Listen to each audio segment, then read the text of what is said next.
মৰমৰ ছাত্ৰ ছাত্ৰীসকল আজি মই তোমালোকৰ লগত এই বিষাদযোগ পাঠটিৰ কেইটামান ইম্পৰ্টেন্ট প্ৰশ্ন আলোচনা কৰিম যেহেতু বিষাদযোগ পাঠটো তোমালোকে অলপ বুজিব টান পোৱা কিন্তু এটো পাঠৰ প্ৰশ্ন লিখিবলৈ বহুত ভাল ইয়াত তোমালোকৰ বিষাদযোগ পাঠটো তোমালোকে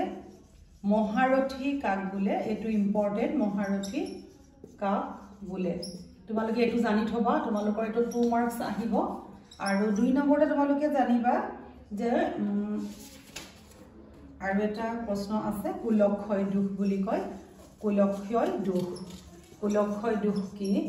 এটো তোমালোকৰ আহিব ইয়াতো 2 মাৰ্কস আহিব এটো ইম্পৰ্টেন্ট হয় আৰু তাৰ লগে লগে তোমালোকৰ আহিব আততাই কাক বোলে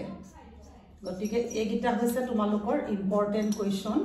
এই তিনিটা তোমালোকৰ ইম্পৰ্টেন্ট কোৱেশ্চন এই তিনিটা তোমালোকে চাবা তাৰ পিছত তোমালোকৰ আৰু এটা কোৱেশ্চন ইয়াত আছে যে যুদ্ধত স্বজন বধে এটো তোমালোকক সুধিব যে যুদ্ধত স্বজন বধে অৰ্থাৎ নিজৰ মানুহক বধি পেলাই কি কৰিম সেই বুলি পেলাই কোনে কাক কৈছিলে এটো এটা প্ৰশ্ন বহুত ইম্পৰ্টেন্ট হয় যে কিছু ফলক নেদেখো এই বুলি পেলাই কৈছিলে আৰু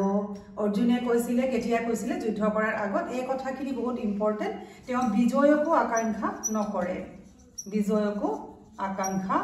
নকৰে গতিকে এই কথাখিনি কোনে কাক কৈছিলে বুলি আহিব এটো বহুত ইম্পৰ্টেন্ট কোৱেশ্চন মহাৰথী কুলক্ষয় আততাৰী আৰু এটো কোৱেশ্চন আৰু এটা আহে যে এক অখৌহিনী মানে কি এটো সুধিব